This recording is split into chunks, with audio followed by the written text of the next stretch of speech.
Friends, તમારું સ્વાગત છે મારા કિચનમાં. આજે આપણે બનાવીશું ઉપવાસ કે વ્રતમાં ખાઈ શકાય એવી હેલ્ધી એવી શાકભાજીથી ભરપૂર એવી સામા કે મોરૈયાની ખીચડી બનાવીશું. એકદમ ટેસ્ટી એવી બનશે. તમને કઢીની પણ જરૂર નહીં પડે એવી આ ટેસ્ટી લાગે છે.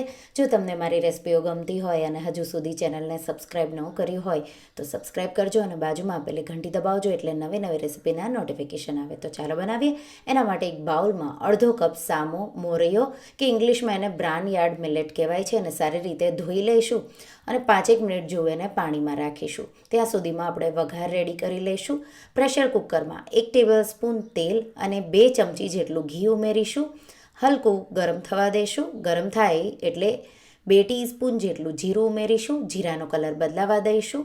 જેવો કલર બદલાવા લાગે એટલે 1 મુઠ્ઠી જેટલા શીંગના દાણા એને થોડા સતળાવા દઈશું. થોડા સતળાએ એટલે 15થી 20 મીઠા લીમડાના પાન. અને હવે ગેસની ફ્લેમ મીડિયમ મેં કરેલી છે અને એમાં આપણે એક નાનું બટેટું ખમણેલું ઉમેરી દઈશું. સાથે જેટલું બટેટું હોય એટલો જ દૂધીનો ટુકડો લઈ એને પણ મેં ખમણી લીધો છે. અને સાથે આપણે ગાજર, તો ઉપવાસમાં આપણે દૂધીનો હલવો પણ ખાતા હોઈએ છીએ, ગાજરનો હલવો પણ ખાતા હોઈએ છીએ અને બટેટા પણ ખાતા હોઈએ છીએ. એટલે મેં આ ત્રણેય શાકભાજી ઉમેર્યા છે. તમે જે પણ ઉપવાસમાં ખાતા હોય એ તમે અહીંયા શાકભાજી ઉમેરી શકો છો. તો એકદમ સારી રીતે મિક્સ કરી અને સાતળી લઈશું.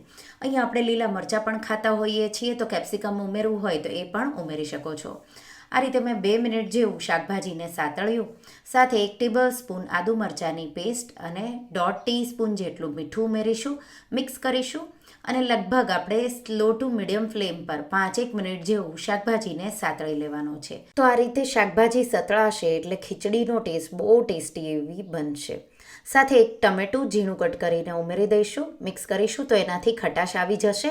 તો જો તમારે દહીં ન વાપરવું હોય તો ટમેટું આ રીતે તમારે ઉમેરી દેવાનું. તો ટમેટાને પણ થોડું તેલને ઘી અલગ થાય ત્યાં સુધી સાતળવાનું એટલે સારો એવો ટેસ્ટ આવી જશે. તો લગભગ બીજી 3 મિનિટ જેવું મેં સાતળ્યું છે. ટોટલ 6થી 7 મિનિટ જેવું મેં સાતળ્યું છે. હવે આપણે એમાં 1/4 ટીસ્પૂન જેટલી હળદર, જો તમે ખાતા હોય હળદર તો જ ઉમેરવાની. મેં સ્વામિનારાયણ રીતે બનાવી છે એટલે ઉમેરી છે. તમારે હળદર ન નાખવી હોય તો સ્કીપ કરવાની. 1/2 ટીસ્પૂન જેટલું લાલ મરચું પાવડર ઉમેરી 1 મિનિટ જેવું સાતળી લઈશું. તો હવે એકદમ સારી રીતે સતળાઈ ગયું છે. હવે આપણે એમાં પાણી ઉમેરી દઈશું. આ રીતે સાઈડમાં તમે જોઈ શકો છો ઘી અને તેલ અલગ થઈ જાય એટલે 1/2 કપ જેટલું પાણી ઉમેરીશું.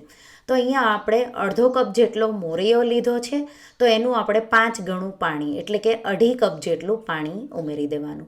જે પણ વાટકીનું માપ લ્યો એ તમારે 5 વખત પાણી ઉમેરી દેવાનું. પાણી ઉમેરી પાણીને ઉકળવા દઈશું. તો મેં ગરમ પાણી જ ઉમેર્યું છે ઉકળતું, એટલે એકદમ જલ્દીથી આ રીતે ગ્રેવી છે એ ઉકળવા લાગશે. એકવાર ઉકળવા લાગે એટલે મિક્સ કરી અને મોરૈયામાંથી પાણી નિતારી ઉમેરી દઈશું. મિક્સ કરી દઈશું.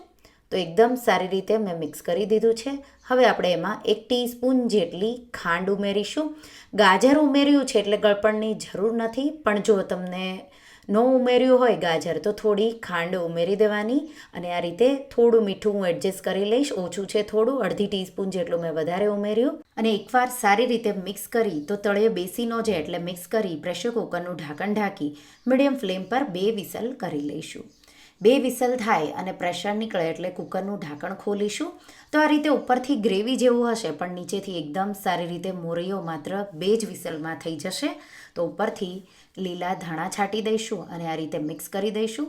ખીચડી થોડી આ ઢીલી રાખવાની. થોડી પણ ઠંડી થાય તો એ થોડી જાડી જામી જાય છે. એટલા માટે તમારે આવી ઢીલી ખીચડી હોય ત્યારે તરત જ ગરમ ગરમ સર્વિંગ પ્લેટમાં કાઢવાની અને ઉપરથી થોડું ઘી છાંટવાનું.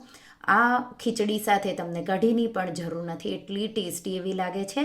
તો ઉપરથી લીલા ધાણા છાંટીશું, થોડું ઘી છાંટીશું અને ગરમ ગરમ દહીં સાથે કે પછી છાશ સાથે તમે આ મોરૈયાની સામાની ટેસ્ટી એવી ફરાળી ખીચડીની રેસિપી જરૂરથી ટ્રાય કરજો એકવાર.